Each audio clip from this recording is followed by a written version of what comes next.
Yo, what's up? We out here with another video. Doctorate vlog, day 301. I'm actually running it back because I was checking my notes for class today, and I found the very first thing that Dr. Sanu had said in class that I wrote down in my notes.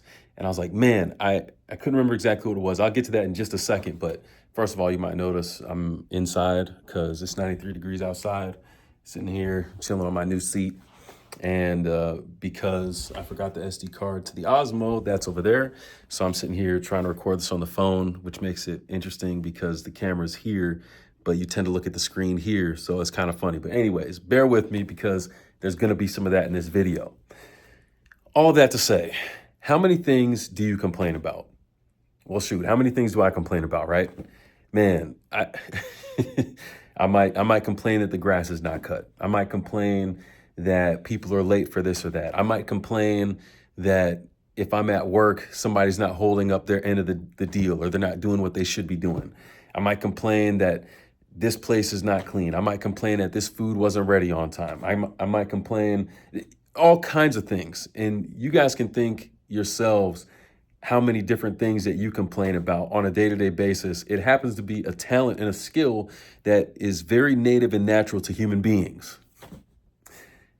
But when you think of all those things that people do that bug you, that upset you, that you end up complaining about, whether outwardly to them or to your confidants, or just in your mind, you're frustrated, you express that within yourself.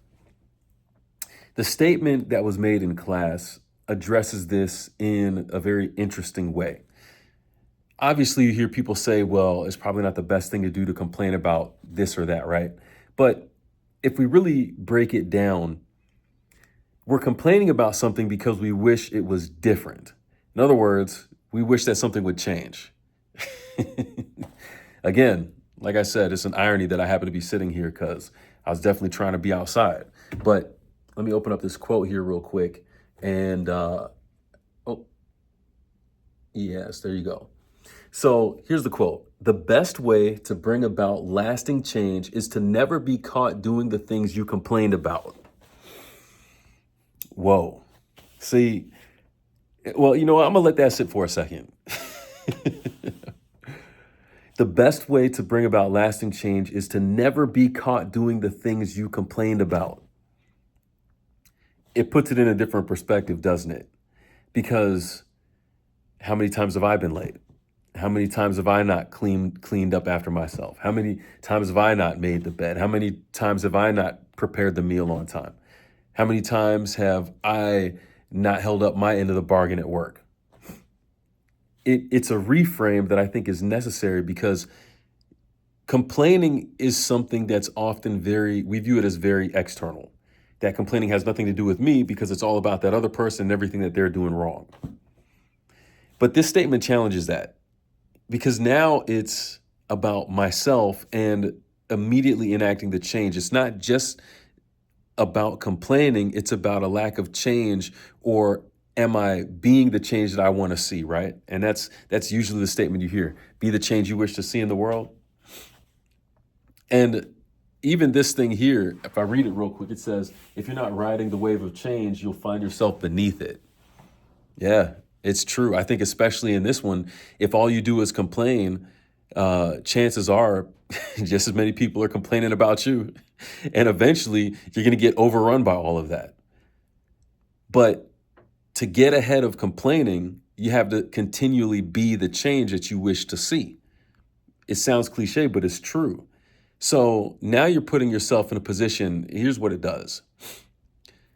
And especially in the spiritual and in the discipleship context, right? Because that's what the class is about. When you are complaining that somebody is holding this belief or that belief, or that they don't agree with what you're saying, even though you're presenting your case well, are you open to new ideas? Are you open to conversation and what someone else's perspective might be? Are you open to have your mindset and your worldview transformed by something else? Or are you just upset that no one else is wanting to capitulate to you? Are we open, right? And like I said, in the spiritual context, it's interesting because there's a lot of things. You think about it now. We started off by asking the question about what kinds of things do you complain about just in regular life? But when it comes to spirituality, we complain that people aren't open and honest about their lives and that there's so much behind the scenes and backbiting and gossiping going on. But are we contributing to it as well?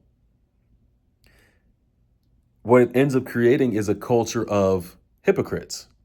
And wouldn't you know, that's exactly the same thing that most Christians catch a bad rap for, is being a hypocrite. Most people in the world today who have zero interest in Christianity or anything Jesus related is because of, and shout out to this DC song, DC Talk, that was the band, the quote. Most atheists, I'm going to butcher this, I'm sorry in advance, but most atheists are atheists because of Christians. The greatest single cause of atheism in the world today is Christians. Those who profess a certain lifestyle, but by the way that they live, say something completely different, something along those lines. And it's true, because if you look at the way Jesus lived, sure, there were people who were opposed to him, but it wasn't because what he was doing was hypocritical. It wasn't because he was saying something that was out of harmony with what he did. Rather the opposite. It was because the things that he said he was able to prove and to be. Right? So the people who followed him saw the matching of this, and that's why they were drawn to Jesus instead of the Pharisees. So even in his experience, we see the difference between what it looks like to have those two things match: the things that we say, the things that we profess, and the way that we actually live match up. And again, there is no hypocritical when it comes to Jesus in that regard, because he could call out the religious leaders as he did. He could call out people in their sin as he did, although with love in both cases. But he could do that because he wasn't doing the things he was complaining about. He was the example. So you think about it in your experience growing up. How many times have you had somebody who was trying to tell you, do this, do that, and do the other, and then it turns out that they were doing X, Y, and Z behind the scenes? What does that end up doing to the way you view that person and to whatever they were trying to get you to do, or whatever belief system that was motivating them? It's a killer. It's a killer.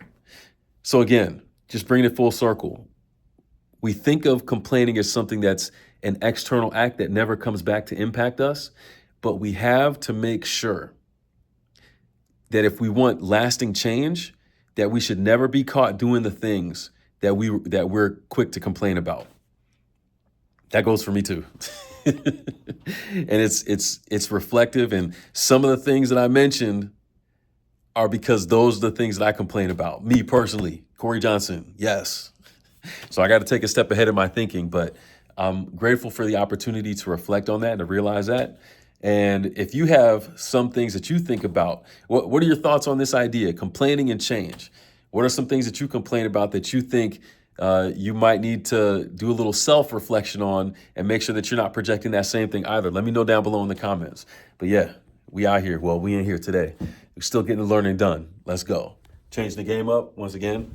This thing's it's kind of comfortable. I'm not going to lie. It's better than the hard chair over there. So we'll take it. Anyways, we out here. We out. See you in the next one. Peace.